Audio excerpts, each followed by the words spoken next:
Ever crave something so strange it makes you question reality? Hold on tight because we're about to enter a world where absolutely anything that crawls, swims, or slithers ends up on the plate. How is it? Definitely good. Good? It's like chips.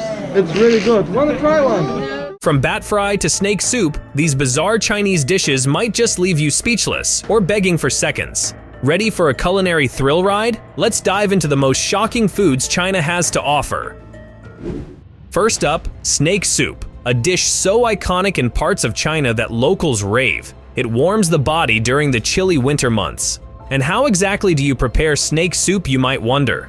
Well, it starts with your friendly neighborhood snake, which is skinned, shredded into slivers, and tossed into a pot alongside chicken pork on the bonefish maw, black fungus, ginger star anise, and sometimes lemon leaves. The resulting brew simmers into a hearty, savory soup. Some folks insist it tastes like chicken. Apparently everything does, while others say it has a slightly chewier bite. Either way, it's considered gourmet in certain regions. You've probably heard of hamburgers, turkey burgers, maybe even ostrich burgers. But in China, there's a popular street food sandwich called donkey burger, LV Ru Huo Xiao in Mandarin. The donkey meat is braised with a variety of spices until it's super tender, then stuffed into a crispy pocket of bread. Locals often say, in heaven there is dragon meat, on earth there is donkey meat. The flavor is slightly sweet, lean, and super succulent. It's actually a beloved specialty in places like Hebei province. Definitely worth a try if you're looking for something that stands out from the usual burger routine.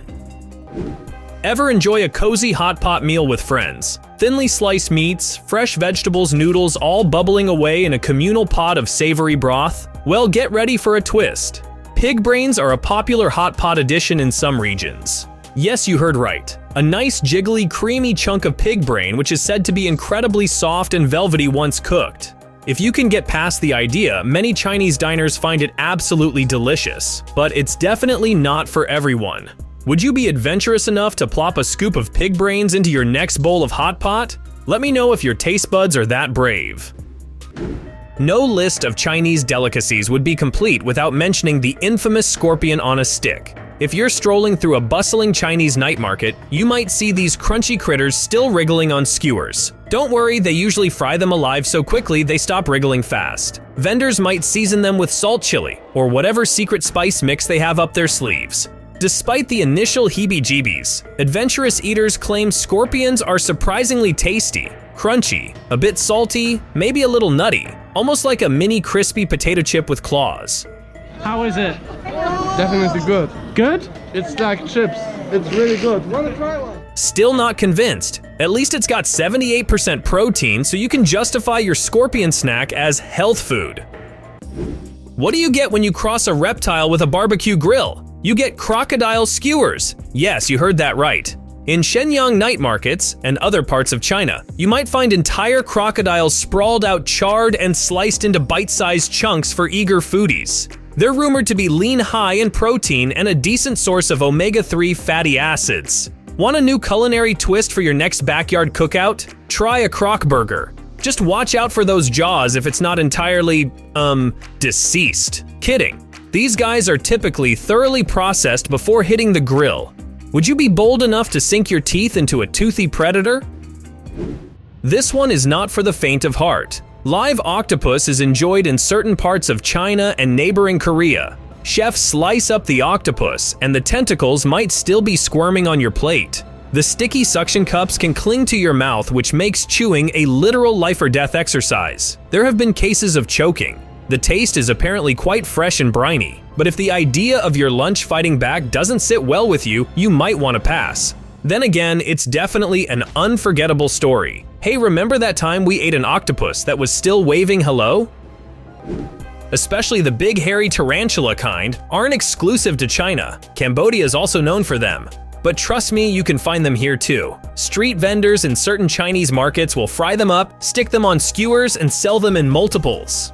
The experience is described as crunchy on the outside, gooey on the inside, sort of like a giant scorpion minus the stinger. And no, you probably won't gain spidey powers from eating them, though that might be a neat perk. If you're braver than I am, be my guest. But I have a question. Would you rather eat a scorpion or a spider? Let me know which multi-legged friend you'd pick if you absolutely had to choose one. The whole lamb head is a delicacy in northern China, especially popular in Xinjiang.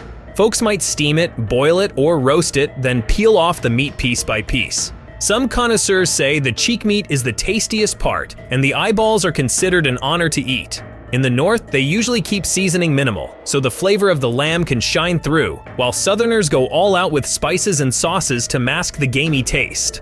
Whether you prefer it simple or spicy, seeing an entire lamb's face staring back at you can be an unforgettable experience, or a nightmare waiting to happen. Recently, and quite controversially, images of bat soup or fried bat have circulated online, linking them to potential virus transmissions. Although that's a complicated topic with plenty of debate, it's true that some regions in China have historically consumed bat as a novelty or curiosity. Typically, they roast the bat or toss the bits into a soup or stir-fry. Adventurous foodies might claim it tastes like gamey chicken. Again, everything apparently does. But is it safe? That's a question for the medical professionals and culinary daredevils out there. As for me, I'll let you decide if you dare to take a bite of bat wings. If you think scorpions and spiders are enough bug protein for one day, think again. The Chinese appetite for insects extends far and wide. From grasshoppers to bamboo worms, silkworm pupae to wasps, there's a crunchy bug for everyone. Some are fried with chili, others get dipped in chocolate, and a few might be boiled into soups. They're protein-packed, eco-friendly, and might just be the future of sustainable eating. Or if you're squeamish, they're the future of your nightmares. Take your pick. Either way, these crawling critters have a 2,000-year history in Chinese cuisine, so maybe they're onto something. Would you give it a go? From the realm of crunchy things to a slightly slimy territory, century eggs, also known as thousand-year eggs, are a beloved staple in parts of China. These eggs, often duck or chicken, are preserved in a mixture of clay ash and salt for weeks or months. The result is a translucent dark green white and a creamy dark gray yolk. The smell can be pungent and the flavor is a unique salty tang that's definitely an acquired taste, but they pair wonderfully with congee, rice porridge. If you can get over the startling color, you might find yourself joining the fans who say they're absolutely delicious. If there's one Chinese street food that'll assault your nostrils before you even see it, it's stinky tofu. True to its name, this fermented tofu has a powerful odor often compared to rotting garbage or extremely pungent cheese. Vendors deep fry or stew it, then top it with chili sauce or pickled vegetables. The taste can be surprisingly mild compared to the smell, but the moment that funk wafts into your nose, your eyes might start watering. Stinky tofu is popular in Taiwan as well, but many visitors who aren't used to the smell flee at first whiff. Dare you approach the tofu stand for a bite? Although more famously associated with the Philippines, balut, a developing duck embryo boiled in the shell, is also consumed in some regions of China. Hard to watch, harder to eat, for some. Balut lovers say the best part is sipping the broth-like liquid before tackling the half-formed duck. For Westerners, it's a stomach turner, but in many Asian cultures, it's an ordinary snack, a source of protein, and sometimes believed to enhance vitality. If you're up for the challenge, crack one open and try not to think about the tiny feathers or beak inside. Yum. Ever heard of bugs are the new sushi? Well, silkworm pupae might fit that description. In China, these little pods are fried, boiled, or even braised. They have a slightly nutty flavor, and vendors might drizzle them with soy sauce, chili, or vinegar. Historically, silkworms were revered for creating that luxurious silk thread, but now they're also din-din. Some say they have a creamy center once you bite through the crispy exterior. Intrigued? Or maybe just repulsed? Either way, silkworm pupae are a common sight in street markets, so if you're feeling adventurous, go ahead and pop a few in your mouth. If you dare. Swinging from bugs to birds next, we have bird's nest soup, also known as bird saliva soup. Made from the nest of a swiftlet bird which constructs its home primarily with its gummy saliva. This soup is considered a luxurious delicacy, often boasting high prices. Traditional Chinese medicine hails it for helping maintain youthful looks and strong health. The texture is gelatinous, kind of like a watery jelly with a subtle flavor. Most of the taste actually comes from the sweet or savory broth added to it. If you can get over the fact that you're sipping on avian spit, you might discover why people spend a fortune on this delicacy. Could these adorable marine creatures get any cuter? Well, apparently they can get crispier. Fried seahorse on a stick is exactly what it sounds like. A small skewer with a few seahorses lined up. The fishy snack often appears in Chinese markets and is said to have a salty, squid-like consistency. Word of caution though, seahorses have spiny textures that can poke your gums if you're not careful. And in traditional Chinese medicine, seahorses are believed to have various healing properties, like many of the bizarre delicacies you'll find here. Are you brave enough to snack on a creature that's more commonly admired in an aquarium? Hold on to your seats, or your groins, folks, because chicken testicles are indeed a real menu item in Hong Kong and other parts of China. Typically about the size of a plump bean, they're served boiled or fried, often bobbing around in a broth with noodles or rice. The texture is said to be soft and squishy on the inside, a delicate bubble of something. Look, if you're an adventurous eater, this might be right up your alley. For the squeamish among us, it might take a shot or two of something strong before you even dip your spoon in. Frog is another staple in certain parts of China's culinary world, especially bullfrogs. Restaurants serving frog hot pot, frog stir fry, or frog soup have become increasingly popular. The meat is tender mild and usually takes on the flavor of whatever sauce or spice it's cooked in, like a cross between chicken and fish, again with the chicken.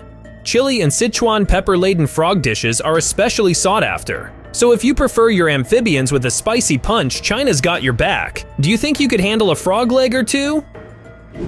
Just when you thought you'd seen it all in the realm of poultry, along come duck tongues.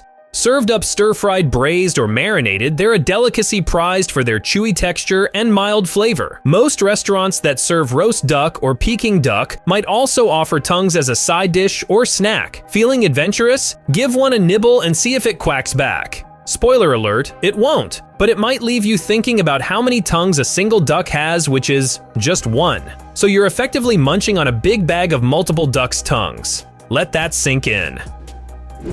While some of us might cringe at the sight of a rat scurrying around our kitchen, certain places in China consider rodent dishes, particularly rats from the countryside, to be a hot commodity. It's said that in Guangdong province, they'll eat just about anything that moves.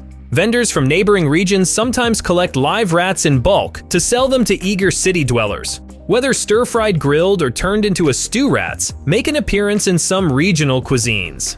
And while it's definitely not mainstream across all of China, it's enough of a delicacy that you might stumble upon it if you go looking. Dare to try? You've heard of seaweed salad, but how about jellyfish salad? Often served, cold shredded jellyfish has a slippery, crunchy texture. Yes, it's possible for something to be both slippery and crunchy, and is usually marinated in sesame oil, vinegar, and chili sauce. It's popular as an appetizer in Chinese banquets. If you're squeamish about jellyfish at the beach, just imagine them on your plate. But fear not, the stingers are removed so you won't get zapped while you're chewing. Definitely an intriguing twist on your usual greens. Crispy, chewy, and oh-so gelatinous pig ears are commonly thinly sliced and served as a cold appetizer or tossed in a spicy dressing. If you're at a Sichuan restaurant, you might encounter a plate of chilled pig ears coated in chili oil, sesame seeds, and a sprinkle of peanuts. The cartilage gives them that characteristic crunch, and the spicy sauce keeps you coming back for more, if you can handle the texture. Pig ears are also used in various Chinese regional dishes, so don't be surprised if they pop up in a stir-fry near you. For those who thought stinky tofu was the smelliest thing around, let's introduce you to fermented fish, sometimes called chu yu in Mandarin, which literally translates to smelly fish. This pungent delicacy is salted, fermented, and aged until it develops an overpowering aroma. Some describe the taste as an intense umami bomb with a fishy punch. Others describe it with expletives I can't mention here. But if you're a fan of strong cheeses, maybe you'll appreciate the nose-pinching flavor. Pair it with a bowl of rice, and you might just survive the experience. Cute? Possibly. Tasty? Some folks say yes. Bamboo rats are rodents that live in, you guessed it, bamboo forests. In certain southern regions, they're considered a local specialty. The meat is said to be tender and mild, not unlike rabbit. They might be roasted, braised, or stir-fried with spices. Before you recoil in horror, consider that many cultures around the world eat rodents, like guinea pigs in parts of South America. So maybe bamboo rat is just another variation. Then again, maybe it's the stuff of your nightmares. Either way, it's on the menu in some pockets of China. This one's more of a beverage, but it's still bizarre. Civet coffee. You may have heard of kopi luwak from Indonesia, where coffee beans pass through a civet's digestive system and are then collected. Yes, from their poop, cleaned, roasted, and brewed into one of the most expensive coffees in the world. Well, guess what? China has its own version using native civets. While it's a bit of a controversial practice, animal welfare concerns, authenticity, etc., some connoisseurs swear by the unique flavor. If you're an extreme coffee lover with a strong stomach, maybe civet coffee is your next must-try cup of joe. Despite its name, squirrelfish doesn't involve squirrels at all. It's a popular dish in Suzhou and surrounding areas where a whole fish, usually a freshwater fish like a carp, is carefully carved so that when deep fried it fans out to look like a squirrel's bushy tail. Then it's topped with a sweet and sour sauce. It's a feast for the eyes as well as the tongue, crispy on the outside, tender on the inside with that tangy sauce drizzled over. Not as shocking as some other dishes on this list, but definitely unusual in name and presentation. Creepy? Absolutely. Crawly? You bet. Cockroaches might be the last thing on your dinner wish list, but in parts of China they've become a legit business. Some folks breed them by the millions, scooping them up for medicinal use cosmetics, and yes, food. Cockroach farms imagine that. The roaches apparently grow to the size of a small dart, which can be deep-fried, stir-fried, or even ground into powder for an extra protein boost. Want to freak out your friends? Serve them some crispy cockroach canapes, although if you do, be prepared for the potential backlash and maybe an empty guest list for your next dinner party. Bon appetit! Next on the list is the dangerous but oh so prized puffer fish. It's not just a Japanese delicacy anymore. China's fish farms have perfected breeding techniques to, they claim, remove the poisonous factor. Once banned for being lethal, if not prepared correctly, puffer fish has made a big splash on Chinese menus, rivaling the popular spicy crayfish. Rumor has it the texture is flaky and delicate with a mild sweet flavor. Definitely a far cry from what you'd expect from something that can kill you if the chef slips up. So if you see puffer fish on a Chinese menu these days, it's supposedly safe to eat. Supposedly. Feeling brave? We can't talk about unusual Chinese dishes without mentioning the dog meat controversy. While many Chinese people do not eat dog, and many strongly oppose it, there are still some regions and festivals, like the infamous Yulin Dog Meat Festival, where it's consumed. This is a highly polarizing topic, and in modern China, many people campaign against the practice. For our list's sake, we acknowledge that it exists, though it's definitely not mainstream or accepted by everyone. In some areas, particularly rural regions, dog meat might still be found in local markets or street vendors. The city of Yulin is renowned for its annual event, the Yulin Lychee and Dog Meat Festival, initiated around 2009 or 2010 by local dog meat traders to boost sales. During this festival, vendors sell dog meat dishes, often accompanied by lychees and liquor. The event has attracted significant international criticism and protests from animal rights activists. Whether you view it as an ancient tradition, animal cruelty, or a personal choice is a matter of perspective. But it's undeniably one of the most controversial foods on this list. Now this one is more of a hypothetical or dystopian scenario that some people have speculated about online: human meat. The idea is that if there were ever a catastrophic meat shortage, extreme solutions might be considered. People imagine ethically harvested human flesh packaged and sold in a future society where we're truly desperate. But let's be clear, actual cannibalism is not a recognized or condoned practice in China. However, certain avant-garde Chinese chefs and artists have created shock factor dishes made from pork tofu or chicken sculpted to look like human body parts. It's an artistic statement more than anything, meant to push boundaries, not to actually serve your next-door neighbor on a platter. Let's hope it stays that way. Still with me? Take a deep breath. If you can handle this, you can handle anything. Finally, let's round out our mega list with a little something bloody. Pig's blood cake or blood tofu is commonly found in China and Taiwan, often cut into cubes and used in soups or hot pots. Congealed pig's blood is mixed with rice or starch, giving it a firm pudding-like texture. It might sound ghastly, but it's a staple in many markets. The taste is mildly metallic, like you'd expect from blood, but also savory and satisfying for those accustomed to it. If you've tried blood sausages in Europe, this might not be too big of a leap. What's the weirdest food you'd be willing to try? Do you think some of these unusual dishes could become popular worldwide? Let us know in the comments below. Like always, if you enjoyed the video, be sure to give us a big thumbs up and leave us some love in the comments section. To keep up to date with all of our awesome videos, be sure to hit subscribe and turn your notifications on to never miss a thing. Until next time, do take good care of yourself.